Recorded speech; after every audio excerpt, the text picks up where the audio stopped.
வாங்க சமைக்கலாம் சாப்பிடலாம். வாங்க சமைக்கலாம் சாப்பிடலாம்.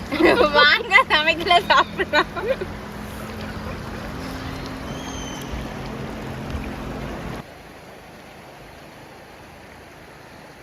ஹாய்ப்பா, எல்லாம் எப்படி இருக்கீங்க? இன்றைக்கி நம்ம ஷெரின் வீட்டு சாப்பாடில் ஒரு அருமையான ஒரு ரெசிபி பண்ண போகிறோம்.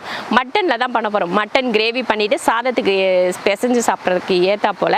சாதத்துக்கு மட்டும் கிடையாது, பரோட்டா, சப்பாத்தி, பிரியாணி எல்லாத்துக்குமே சைடிஷாக வச்சுக்கக்கூடிய ஒரு மட்டன் கறி தான் இன்றைக்கி நம்ம பண்ண போகிறோம். ரொம்ப சிம்பிளான ரெசிபி தான், ஆனாலும் நம்ம செய்கிற இடம் வந்து ரொம்ப சிறப்பான ஒரு இடம். அதனால ரொம்ப சிம்பிளாகவே பண்ணுவோம் அப்படின்னு சொல்லிட்டு இன்றைக்கி ஒரு பிளான். இன்றைக்கி பார்த்தீங்கன்னா அதே ஆத்தங்கரையில் தான் இருக்கேன். இன்றைக்கி வந்து ரொம்ப லேட் ஆகலை. இன்றைக்கி கொஞ்சம் சீக்கிரமே வந்துட்டோம். ஒரு 11 மணிக்கிட்டவே இங்கே வந்துட்டோம். வெயில் நிழல் எல்லாமே நல்லா கரெக்டாக இருக்குது.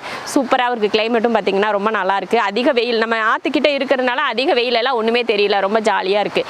அதே சமயம் என்னென்னா, இந்த மரத்தோரத்தில் நின்று நான் வந்து பேசுகிறேன்னா அப்போ என்ன தோணுதுன்னா, மேலே பாம்பு எதுனா தொங்கிட்டு இருந்துச்சுன்னா என்ன பண்ணுறதுன்னு சொல்லிட்டு அடிக்கடி மேலே பார்க்க தோணுது.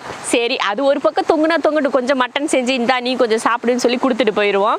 இப்போ நம்ம சமைக்க போகிறது வந்து மட்டன். அதுக்கு நம்ம க்ளீன்லாம் பண்ணி எடுத்துட்டு வெங்காயம் எல்லாம் கட் பண்ணி எடுத்துருவோம். இப்போ முதல்ல லொக்கேஷன் பார்க்க போகிறாங்க சமைக்கிறதுக்கு. ஏன்னா இந்த இடம் வந்து ஓரளவுக்கு நல்லா தான் இருக்குது. இருந்தாலும் ஒரே இடத்துல சமைக்க வேண்டாம்ல அப்படின்னு சொல்லிட்டு லொக்கேஷன் பார்க்கறதுக்காக மாமா போகிறாங்க. பின்னாடியே சிவாவும் போகிறான். பார்த்துட்டு வரட்டும், நம்ம ஜாலியாக வெயிட் பண்ணுவோம்.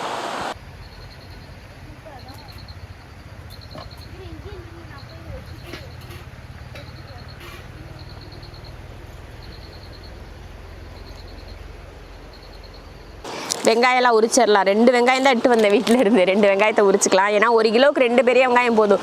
சின்ன வெங்காயம் எடுத்துகிட்டு வந்தால் ரொம்ப லேட் ஆகுது. அதனால நான் பெரிய வெங்காயத்தை தூக்கிட்டு வந்துட்டேன் இன்றைக்கி. அந்த இடத்த விட இப்போ இந்த இடம் வந்து நல்ல சூப்பர், நல்ல ரொம்ப சில்லுன்னு கூலாக இருக்குது. ஏசிக்கில் உட்காந்த மாதிரி இருக்குது. இந்தா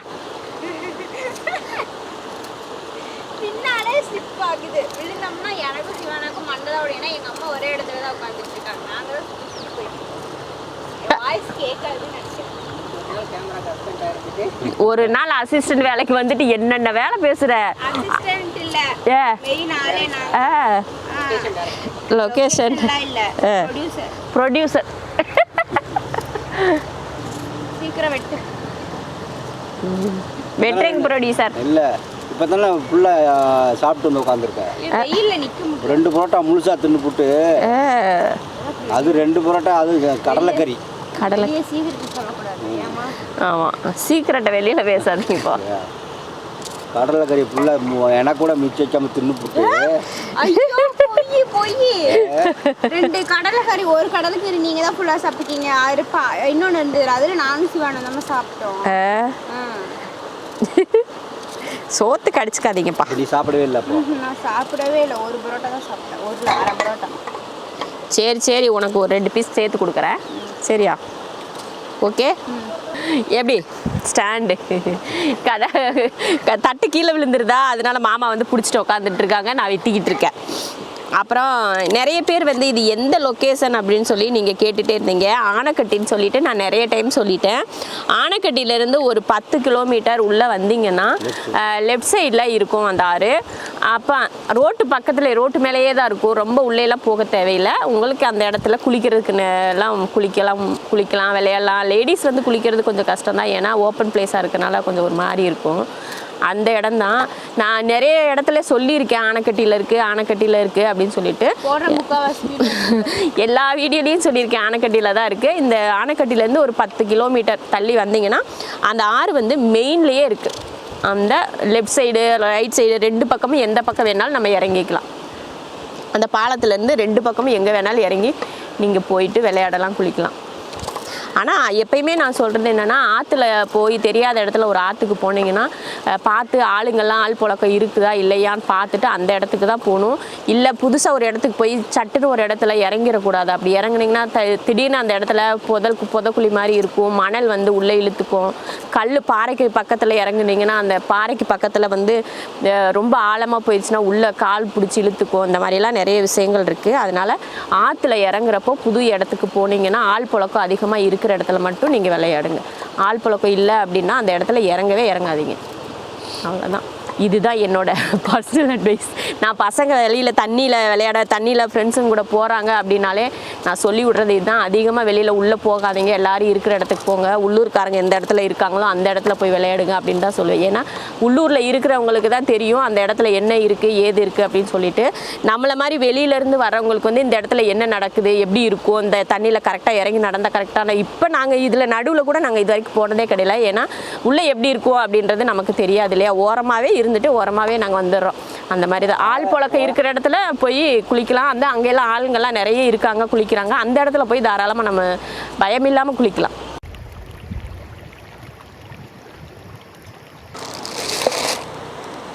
ஒரு கிலோ கவரை கழுவி வைங்க.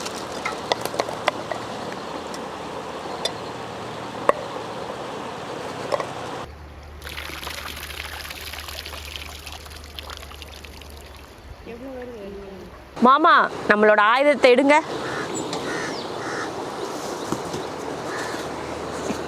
இதுதான் எங்களோட ஆயுதம். ஏன்னா காத்தடிக்குதுல சுற்றி, அதுதான் ஆயுதம். பாருங்க இந்த புள்ள எனக்கு நானும் தண்ணியில் உட்காந்துருக்கேன்.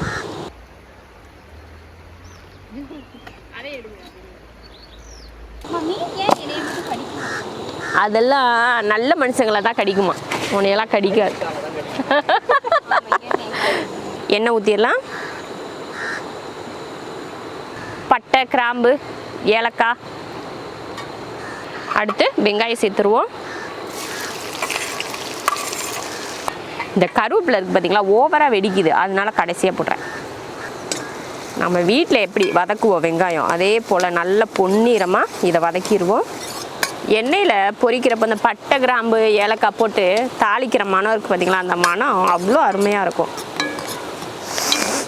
இந்த காற்றையும் தாண்டி அந்த மனம் சூப்பராக மணக்குது.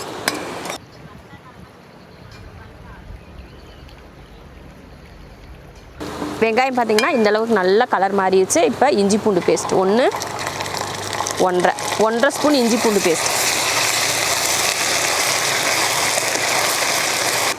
அவ்வளோதான். அடுத்து தக்காளி, ஒரே ஒரு தக்காளி போதும். தக்காளி போட்டாச்சு. அடுத்து நம்ம வந்து மட்டன் சேர்த்துடலாம். மட்டன் போட்டதுக்கப்புறம் தக்காளி வந்து நல்லா வதங்கிடும், கூடவே சேர்ந்து வதங்கிடும். அது தனியால் வதக்க தேவையில்லை. இப்போ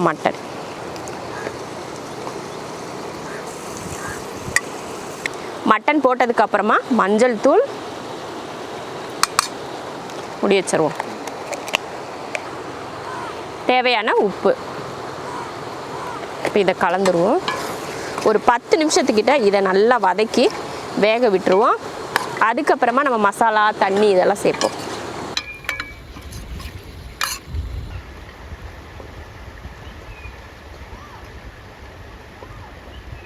பத்து நிமிஷத்துக்கிட்ட மட்டன் வந்து நல்லா வதக்கியாச்சு. இதில் நம்ம வந்து mutton powder, instant mutton powder சேர்த்துக்கலாம்.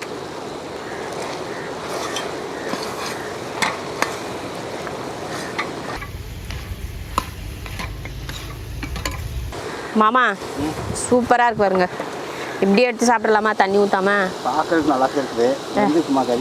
அதெல்லாம் நல்லா வெந்துடும். கொஞ்சம் தண்ணி வற்றி வேக விட்டு சூப்பராக இருக்கு பாருங்க. எடுத்து சாப்பிட்டு பார்க்குறீங்களா?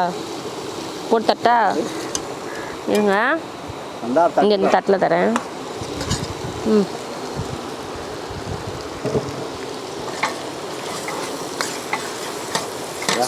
வேகலையா?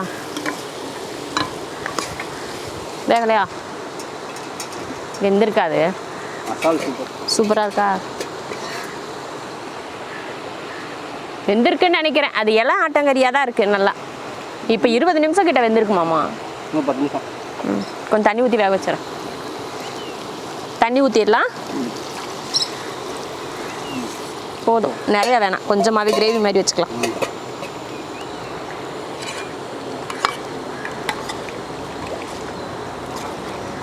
பயங்கரமாக இருக்குது கலரு. ஒருவேளை வீட்லேயும் இப்படி தான் செய்கிறோம், ஆனால் அந்த கலர் வந்து வீட்டுக்குள்ளே இருக்கிறது வந்து வேறு மாதிரி தெரியுது. வெளியில் வந்து செஞ்சால் அந்த கலரே வேறு மாதிரி இருக்குது. ஒருவேளை நேச்சுரல் லைட் அப்படின்றதுக்காக அழகாக இருக்கும் என்னமோ தெரில. பாரு எவ்வளோ சூப்பராக இருக்கு பாருங்க பார்க்கவே. மூடி வச்சிடலாம், வேகட்டும். மாமா சொன்னாங்க நல்லா 3/4 வெந்துருச்சாமா. இன்னும் கொஞ்சம் ஒரு 10 நிமிஷத்துக்கிட்ட மட்டும் வேக வச்சுக்கிட்டா போதும் அப்படின்னாங்க. ஏன்னா ரொம்ப எல்லாம் கறியாக தான் இருந்தது, அதனால சீக்கிரமாக வெந்துடும். அதனால் ஒரு 10 நிமிஷம் வேகட்டும், அதுக்கப்புறம் எடுத்து பார்க்கலாம். சூப்பரா 3 மீன் நாங்க. இங்க பாருங்க இங்க எவ்வளவு இருக்குன்னு. இங்கே பாரு, அது தண்ணிக்குள்ள விட்டுல செத்து போயிட போகுது. இரு இங்கே வரு, இங்க நானு இங்கேயும் பாருங்க. இரு தண்ணியோட எடுத்துக்கோ. எப்படி சூப்பரா மீன் பிடிச்சாச்சு. அச்சோ அஸ்மா மீன் போடுச்சு. போகுது. அன்னைக்கு சொன்ன அஸ்பெக்ட் ட்ரெஸ்ஸை மாமா இன்னைக்கு நானே துவைக்கிறேன் அப்படின்னு சொல்லிட்டு துவைச்சிட்டு இருக்காரு. நாங்கள் மீன் பிடிச்சிட்டு இருக்கோம், அவர் துவைக்கிறாரு. மட்டன் வேகிற வரைக்கும் சும்மா ஒரு ஃப்ரீ டைம்ல அப்படியே இந்த வேலையை பார்க்கலாம். மீன் கடிக்கு போதாஸ்மா வாசமா பாவங்க லாஸ்டா ஒரு வேணாம்.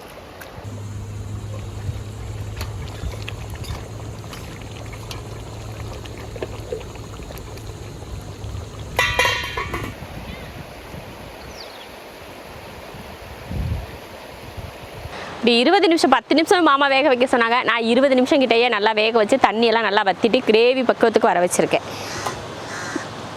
பாருங்கள், நல்லா எண்ணெய் பிரிஞ்சு வர ஆரம்பிச்சிருக்கு பாருங்க. மணக்குதாமாங்க. சூப்பராக வர ஆரம்பிச்சிருச்சு. இப்போ அடுப்பு ஆஃப் பண்ணி விட்றலாம். Super, mutton ready.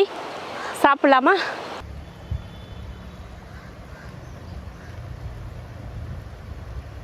அருமையான மட்டன் கறி சாதம் ரெடியா. நானும் அஸ்மாவும் சாப்பிட போகிறோம். பசு கறி சூப்பர் டி. இங்கே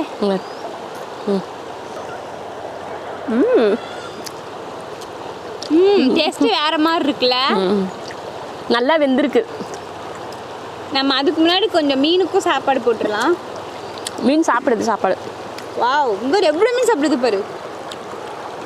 மீனுக்கும் சாப்பிட்டா சாப்பிட்றோம். மீன் நம்ம சாப்பிட்றது பார்த்தா மீனுக்கு வயிறு வலிக்காது. மீனுக்கு வயிறு வலிக்காது, உனக்கு வயிறு வலிக்காது.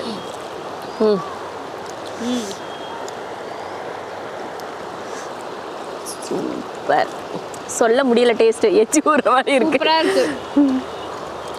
அது இப்படி வெட்ட வெளியாக உட்காந்து சாப்பிட்றது. ஏன்னா பேய் இன்னொன்று தான் பயமாக இருக்கு. யாய், செம்மையான ஒரு சாப்பாடு. மதியம் லஞ்ச் அப்படியே மட்டனோட சாப்பிட்றோம்.